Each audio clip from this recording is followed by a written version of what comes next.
out of the feasible solutions, so I'll have to find out the best one. That is the task of optimization. Now let me take a very simple example. Now the example which I'm going to take is a very popular one. That means I've got a few wooden pointer. Wooden pointer you might have seen, because nowadays we do not use wooden pointer while delivering the lecture. But a few years ago, we used to use the wooden pointer of conical shape. Now, if you see the picture, I'm just going to show you the picture of this particular wooden pointer after some time. Now, let me describe little bit how does it look like. Now, this is a conical pointer made of wood. Now, how to select the best the wooden pointer? Now, the pointer should be as light as possible in terms of weight so that the presenter can handle it properly. And that is why we go for the wooden pointer, not the pointer made of steel. Because if the pointer is made of steel, it will become very heavy. Okay. Now, at the same time, the strength of the wooden pointer should be proper. That means while giving presentation, so there should not be any mechanical breakage of this particular the wooden pointer. So you'll have to take care. Now, how to formulate as an optimization problem, how to find out the optimal solution, those things I'm going to discuss after some time. Now, supposing that on a bin or a bucket, we have got a large number of wooden pointer, and I'm the presenter. So before I start presenting my lecture, so out of all the possible wooden pointer, so I'm just going to select the best one. In terms of the weight, that means it should be very light so that I can handle it properly. At the same time, this pointer should be able to serve the purpose. That means there should not be any mechanical breakage of this particular the pointer. So considering all such things, so I'll have to find out which one is the best one. Now this particular task is nothing but is your the task of optimization. Now, as I told that I'll be discussing in much more details, like how to select this particular wooden pointer and how to formulate as an optimization problem. Those things I'm going to discuss after some time. Now, let me take another very practical example. I think all of you might have heard about this particular example. Now, supposing that I'm just going to use one gearbox between the output of an electric motor and the mechanical load. Let me take a very simple, very practical example. Supposing that on a particular joint of a robot, I'm going to use a DC motor. Now, depending on the current supply, I'll be getting some amount of torque on the output shaft of the electric motor.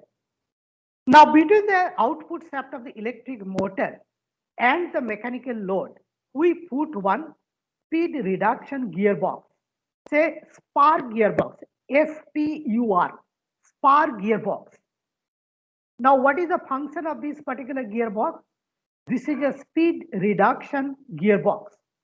So the output of the electric motor is connected to the input of the gearbox, and output of the gearbox is connected to the mechanical load. Let me repeat. In between the output shaft of the electric motor and the mechanical load, we have placed one speed reduction spark gearbox. Now, in spark gearbox, you might have studied there are two gears. One is the smaller one, another is the bigger one. The smaller one is called pinion, Pinion, pinion, and the bigger one is called gear. Now, all of you know that the minimum number of teeth on a gear should be equal to 17. I think all of you know that. Okay. Now, supposing that the pinion is having 20 number of teeth and the gear which is connected to the output side is having say 80 number of teeth. So I'll be getting the gear reduction ratio. Okay. Now, supposing that the one tooth of a pinion is in contact with one tooth of a gear during the power transmission. So there will be a contact between one tooth of a pinion and one tooth of a gear. So at the contact point, there will be some load. And due to this particular load, there is a possibility there will be some mechanical deflection of this particular tooth of the pinion. Now remember one thing, and all of you might be knowing that whenever we design one gearbox, we try to always design the weaker part. Now out of this pinion and the gear, which one is the weaker? Of course, the pinion is the weaker because its RPM is much more compared to that of the gear. So the pinion is the weaker. So what we do is we design the pinion. If the pinion is safe, my gear will be safe. Okay. Now let me tell you how to proceed further. All of you know this is some sort of recapitulation. Now concentrate on a particular gear tooth or the pinion tooth. So the pinion tooth can be considered as a cantilever beam. This is the supporting end and might be the concentrated load is acting here. So there will be some deflection of this particular, the tooth of the pinion. Okay. And all of you know how to handle the deflection and stress developed for a cantilever beam. And using the condition of this particular bending of the pinion tooth. So we try to find out like what should be the deflection here, what should be the maximum stress, and we'll have to ensure that there is no mechanical failure of the tooth of the pinion. Okay. And using this particular fact, the bending equation for gear design has been derived by Lewis, Lewis. And you might be aware of the very famous Lewis equation for gear design. So using the Lewis equation, you can find out what should be the module of the pinion. Module is nothing but a ratio of pitch circle diameter to the number of teeth of a pinion. That is nothing but the module. So using the Lewis equation, you find out the module. And once you know the module, now you can find out the other dimension of the pinions and gears. And gradually you can, in fact, design that particular, the gearbox. Now, supposing that you have used this particular, the principle of gear design. And using this particular principle of gear design, now supposing that you have got a gearbox. Now remember, using this traditional principle of machine design, if you design a gearbox, there is a possibility that your gearbox will be impractical. That means there may not be a practical importance of that particular the gearbox. Okay, unnecessarily it could be very heavy in size and very like weight could be much higher. Okay, so this particular design may not be acceptable. Now what you'll have to do is this traditional principle of machine design for the gearbox design, I'll have to link it to the principle of optimization. And if I can link the design of the gearbox, the principle of design of gearbox to the principle of optimization, there is a possibility that you'll be getting the optimal design of the gearbox. And if you get the optimal design of the gearbox, that will be cost effective, and in terms of efficiency, it will be much more. So this particular optimal gearbox could be more efficient. That is why actually we should study optimization. Okay. So I hope I'm able to tell you what do you mean by optimization without using any mathematical expression, and why do you need the concept of optimization. Now I'm just going to concentrate mathematically how to express, how to define that problem of optimization. Now for simplicity, let me consider y is a function of x, only one variable. Okay, so y equals to fx. So this is a function of only one variable, and all of you know how to find out the maxima, minima, and all such things.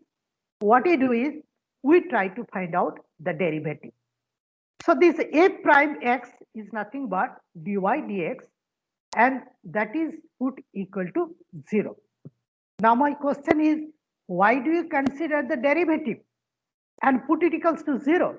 It is very simple, because from the definition of derivative we know dy dx is nothing but the rate of change of y with respect to x, and this particular rate of change of y with respect to x we put equals to 0.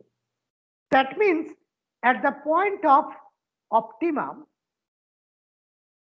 the rate of change of y with respect to x is put equals to 0. That means there is no rate of change of the function with respect to x, no non-zero value, and that is put equals to 0. That means at the optimum, whether it could be either minimum, maximum, or the saddle point that I'm going to discuss, the rate of change of the function with respect to the variable is put equals to 0. That is why a prime x is equal to 0 at a point, and then we solve for x, supposing that we get x equals to x star. And if you get x equals to x star, we say that either the optimum or the inflection point exists at that particular the point. Now this optimum could be either minimum or maximum, or as I told, there is a possibility that there could be an inflection point or a saddle point. What do you mean by an inflection point or a saddle point? Inflection point or saddle point is a point that is neither a maximum nor a minimum. Now, how to find out whether there is a maximum or a minimum or an inflection point? Now that I'm going to discuss now. For further investigation of the nature of the point, let small n be the first non-zero higher order derivative. Be careful about this particular statement. Let me repeat. For further investigation of the nature of the point, let us assume that small n be the first non-zero higher order derivative. Now, if I know n, you see, till now I've used only the first order derivative. Now I'll go for the second order derivative, third order derivative, and so on. And n indicates the order of the derivative corresponding to first non-zero value. Okay. So I'll go on determining the higher order derivative. The moment I'll be getting non-zero value, I'll mark that as small n. I'll mark that particular order of derivative as small n. I think I'm clear to all of you. I'm just going to take example. Now, there could be two cases that this particular n, it could be either odd or it could be even.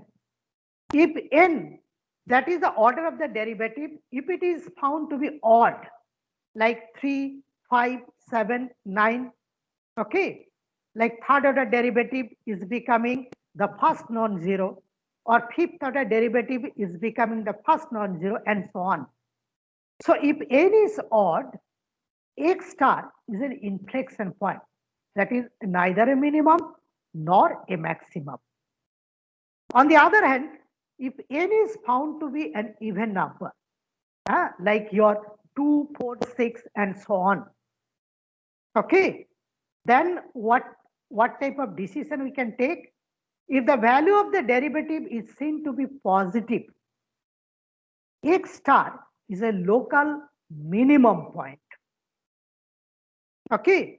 On the other hand, if the value of the derivative is found to be negative, then x star is a local maximum point. Okay, so I think this is clear to all of you, and all of you know this particular the fact. And this is the calculus method of determining the maxima, minima, or the saddle point. All of you have studied this. This is some sort of recapitulation. Okay. Now the same thing I'm just going to explain with the help of one numerical example. Now supposing that I'll have to find out the maximum or the minimum or the inflection point of a function y equals to fx equals to x cube. This is a very simple function. All of you know its plot. Now here, I'm just going to show you the plot.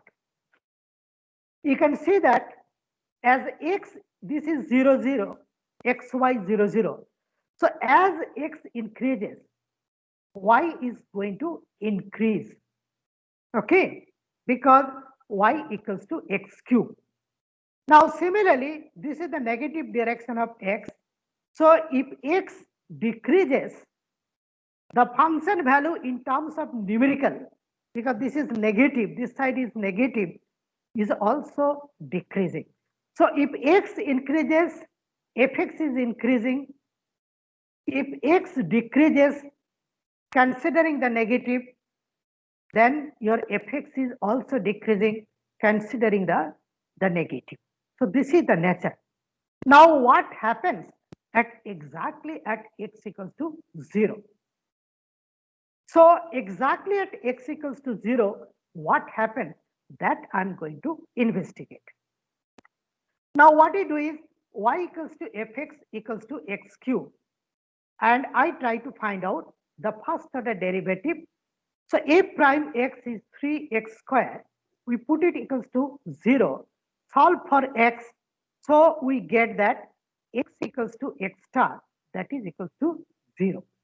So I'll have to investigate what happens at x equals to x star, that is equals to 0. Now let us see, and let me use the same principle which I have discussed. Now I go for the higher order derivative, that is second order derivative. So f double prime x equals to 6x.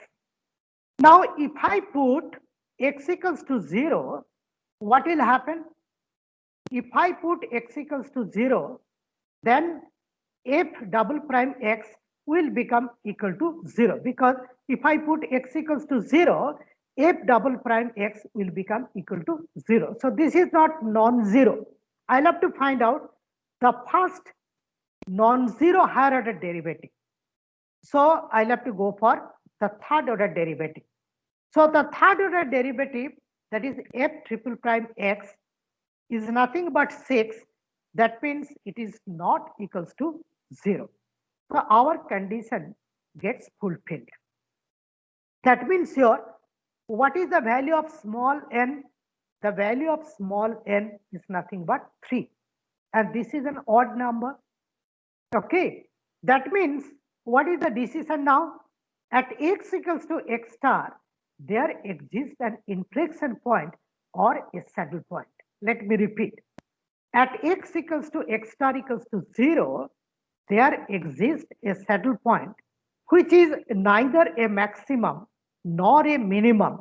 Okay, and this particular point is a saddle point, because I've already told, as x increases towards the positive side, fx is increasing. If x decreases, fx is decreasing, and exactly at x equals to x star, this is neither a maximum nor a minimum, and this is nothing but an inflection point or a settle point. And through these mathematical calculations, very trivial mathematical calculation, I can also arrive at the same decision. I think I'm clear to all of you. Now I'm just going to start with the next thing, that is, how can you represent an optimization problem mathematically? This is very important because if you want to solve an optimization problem using some algorithm, might be either traditional or non-traditional, which I'm going to discuss. The first thing you'll have to do is you'll have to represent that particular optimization problem mathematically.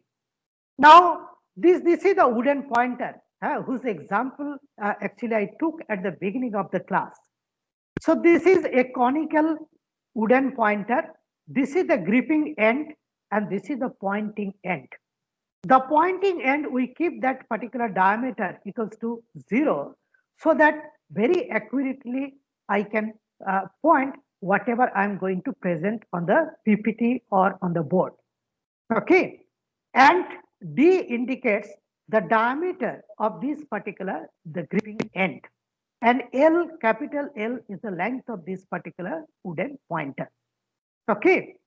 Now, let me discuss the different possibilities for this D and L. This is having a conical shape. All of you know how to find out the volume of a conical shape. That is 1/3 pi r square h. R is the radius, h is the height. And here height is nothing but L. And the radius here is nothing but is your D by 2. Okay. Now, let us see what happens if this particular L is very large.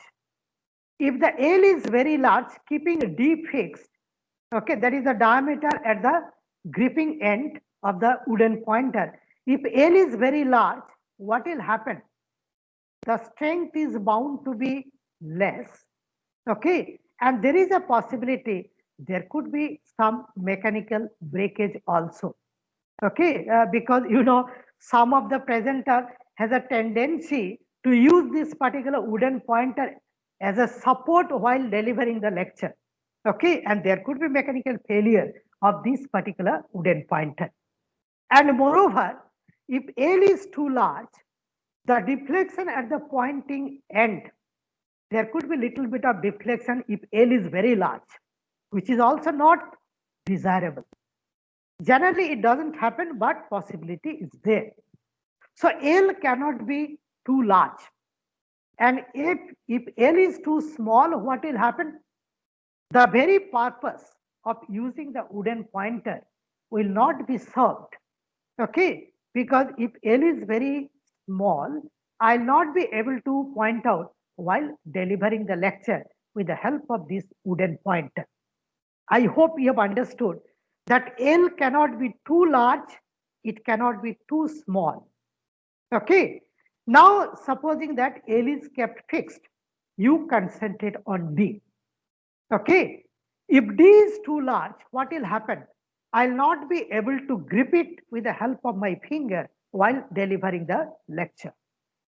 Now, supposing that L is too small. If L is too small, what will happen? You may not get the proper mechanical strength of this particular wooden pointer.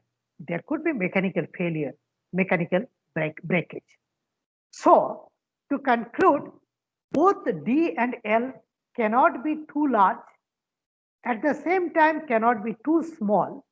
Okay, there must be some optimal values for this particular D and L. Okay, so these particular D and L are the design variables or the decision variables. Let me repeat.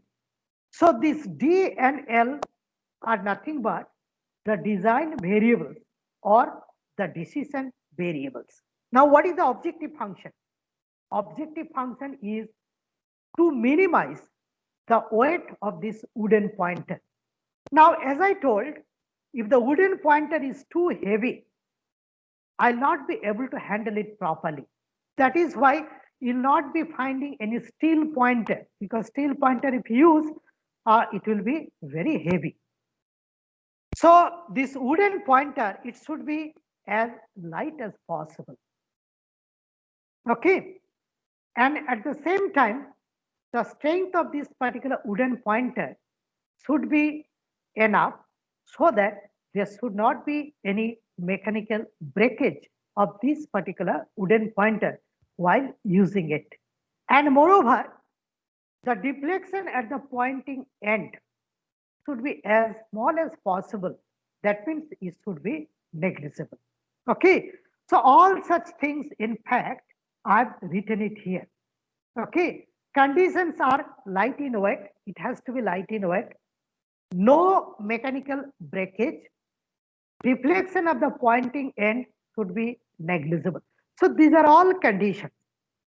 Out of these three conditions or more than three conditions, I'll find out which one is the most important.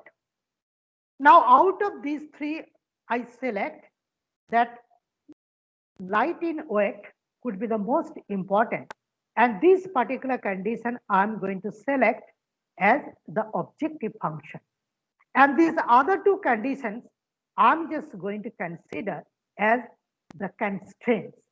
And of course, there will be another constraint, that is the variable bounds or the range for the variable. Now here I have written, here D and L are the design variables or the decision variables. And of course, this wooden pointer is having some density that is denoted by rho, and rho is known, density of the wood is known. So this is nothing but the pre-assigned parameter. So I hope you have understood the conditions, the design variables, and the pre-assigned parameters. Now, mathematically, I'm just going to state this particular optimization problem. Okay. So this is the way, in fact, you'll have to state this particular optimization problem. Okay. Now, let me concentrate, as I told, first thing you'll have to find out the objective function. Okay, so I'm going to find out the objective function. As I told, the weight of this wooden pointer should be my objective function, which I'm going to minimize. So minimize mass of the wooden pointer, that is denoted by m. That is nothing but pi d square L rho divided by 12. How to derive it? It is very simple. Okay. So what I do is, the wooden pointer is of conical shape. I know its volume, that is 1/3 pi r square into L. R is nothing but d by 2. Okay. So you simplify that particular expression. So you'll be getting the volume of that particular wooden pointer. And this volume you multiply by the density rho. So you'll be getting the mass of the wooden pointer. So I'm just going to minimize the mass of the wooden pointer. All of you, please try to find out this expression the way I told. You'll be getting it very easily. That is pi d square L rho divided by 12. All of you, please find out. And if you face any problem, so you tell me, once again I'll explain. So very easily you can find out the mass of this particular, the conical wooden pointer. Subject to the condition that the deflection delta is less than equals to delta allowable. That means the deflection at the pointing end should be as minimum as possible. Then comes your strength. The mechanical strength of that particular pointer should be greater than equals to S required. That means there should not be any mechanical breakage. The strength should be proper to ensure that there should not be any mechanical breakage. So these two conditions are known as the functional or the behavior constraints. So these are known as functional or behavior constraints. And D is lying between D minimum and D maximum. And L, that is the length of the wooden pointer, is lying between L minimum and L maximum. So this is nothing but is your geometric constraint or side constraint, and these are known as variable bounds or variable ranges. So this is the way actually you'll have to formulate the optimization problem. That means you'll have to identify the design variables. Here the design variables are D and L. For simplicity, I have considered only two design variables. Then you'll have to identify the objective function. That is nothing but the mass or the weight of this particular the wooden pointer. You'll have to identify the functional or the behavior constants. You'll have to identify the geometric or the side constants or the variable bounds. Okay, so this is the way, in fact, you'll have to mathematically state the optimization problem. I hope this is clear to all of you. Okay, without understanding this particular thing, you cannot use any optimization algorithm. Okay, now I'll have to select this D and L lying within their respective ranges, some values, so that I can get the minimum, the mass of this wooden pointer after satisfying these functional constraints. Let me take another very practical example. And I hope you'll have to remember this practical example throughout your professional life. Okay. Now, all of you, after getting your degree, you are going to join somewhere, either in industry or in academics or in your research or your own business or whatever may be. Okay. Now, all of you are having some objectives in life that you want to reach that particular objective. You want to maximize something subject to certain conditions. What are those conditions? Now, if you want to reach a particular level in your professional life, okay, you'll have to depend on your own ability. That is your might be level of intelligence, ability to work hard, and so on. These are all actually design variables. And each person is having some sort of level of intelligence, ability to work hard, and all such things. So the design variables are having some ranges. And you want to reach that particular, the top level in your professional life. Okay, that means you'll have to do the planning in such a way of your own resources so that you can reach that particular the level. But remember one thing, there must be some functional or the behavior constraints.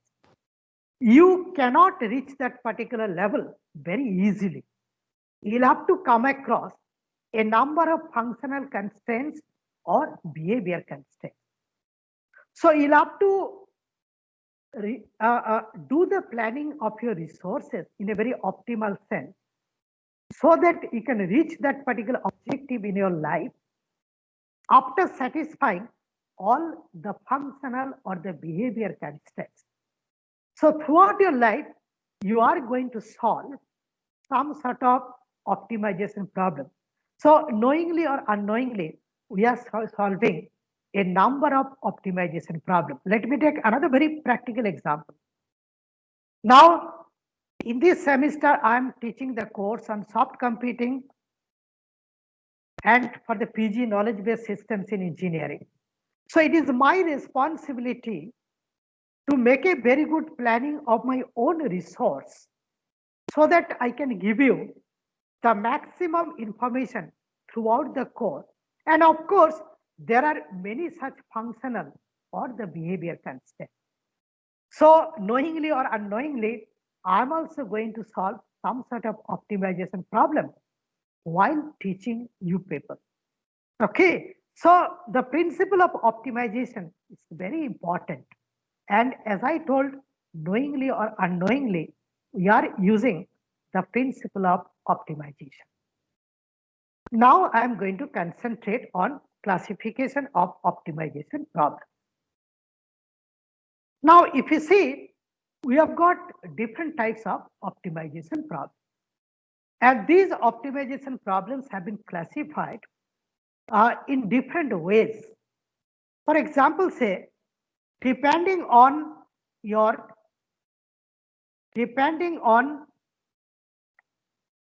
the nature of equation involved, optimization problems are classified as linear optimization problem or nonlinear optimization problem. So this is one of the methods of classification. So we try to concentrate on the nature of the equations used. That means the nature of your objective function, the nature of your the functional constraints or the behavior constraints. Now the objective this optimization problem is called linear if both the objective function as well as the functional constraints are linear function of the variables. Now let me take one example, very simple example. Maximize y is a function of two variables, x1 and x2. That is y equals to f of x1 comma x2. That is nothing but say 2x1 plus x2. So this objective function maximize y equals to 2x1 plus x2. So this is a linear function of the variable subject to the condition x1 plus x2 is less than equals to 3 and 5x1 plus 2x2 is less than equals to 10. So both the objective function, this one and this one, are linear functions of the variables. And of course, there will be variable bounds, that is x1 comma x2 is greater than equals to 0. So here, both the objective function as well as the functional constant are linear function of the variable. That is why this is called the linear optimization problem. On the other hand, if any one, that is your any one of the objective function or any one of your the functional constant is nonlinear function of the variables, then it becomes the nonlinear optimization problem. Let me repeat. If either the objective function or any one of the functional constant is a nonlinear function of the design variable, that type of optimization problem is known as nonlinear optimization problem. I hope you got the idea of linear optimization problem and nonlinear optimization problem. Now, based on the existence of any functional constraints, now optimization problems are classified into two groups. One is called unconstrained optimization problem, another is called constrained optimization problem. Now let us see what do you mean by unconstrained optimization problem. So by unconstrained optimization problem, we mean those optimization problems where there is no functional constraints, no behavior constraint, but your geometric constraint or the variable bounds are to be there. Unless you have the variable bounds or the geometric constraint, no optimization problem is defined. Okay, you cannot solve it.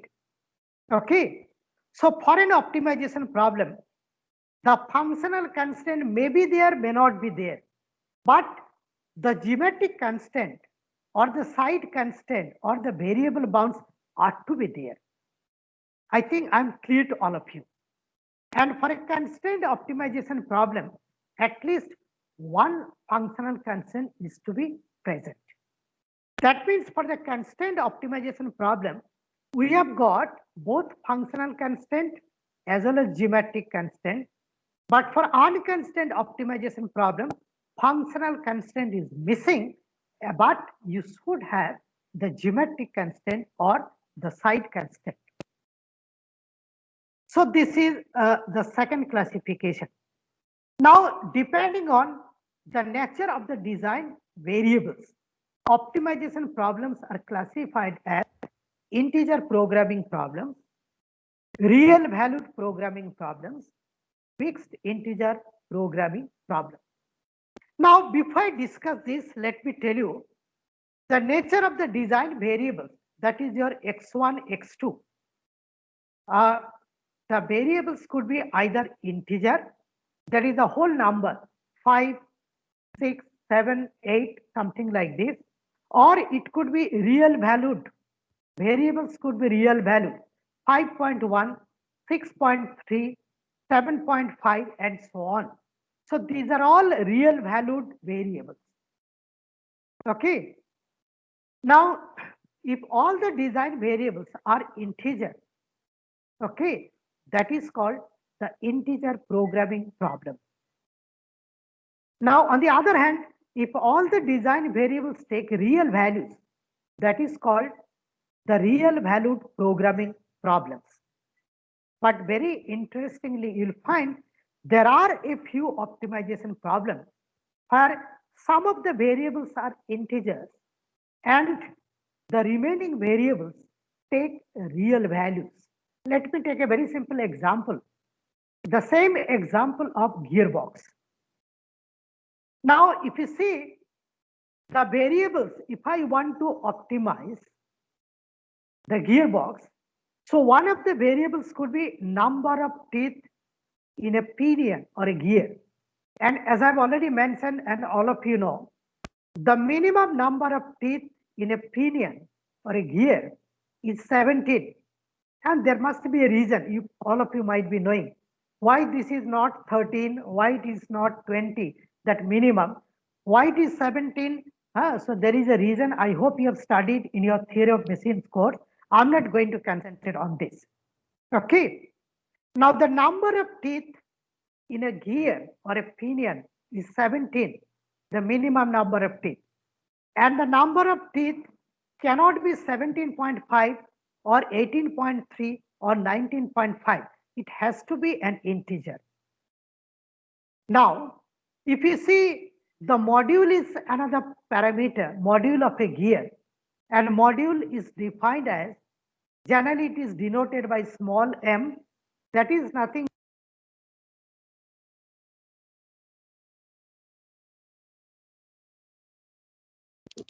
Sir, you are muted. Little bit then. Now, the number of teeth in a gear is nothing but an integer, whole number, 17, 18, 19, 20. Okay. But the module, which is the ratio of the pitch circle diameter to the number of teeth, okay, so that will be your the real value. That will have some real value like your 3.5, 3.6, and so on. Okay, so the module will have the real value. However, the number of teeth, that will be the integer. Now, as I told that for some of the optimization problem, so actually what will happen? So you'll have to handle some of the integers and some of the variables will be real, and that type of problem is known as actually your integer, that is called the mixed integer programming problem. So let me repeat, depending on the nature of these particular the design variables, so we will have either the integer programming problem, real valued programming problem, or the mixed integer programming problem. Now, I'm just going to concentrate on another classification, and that particular classification is nothing but is your classification based on whether it is a static optimization problem or it is the dynamic optimization problem. Now, the concept of the static optimization problem and the dynamic optimization problem, I've already discussed little bit, but I'm going to concentrate more on this particular, the static optimization problem and the dynamic optimization problem. So what do you mean by a static optimization problem? The static optimization problem is nothing but uh, a problem in which the variables uh, does not depend on the other variables. For example, say if I consider the example of cantilever beam, and we have seen that this particular cantilever beam may have either the constant cross section or it might have some varying cross section along this particular the length.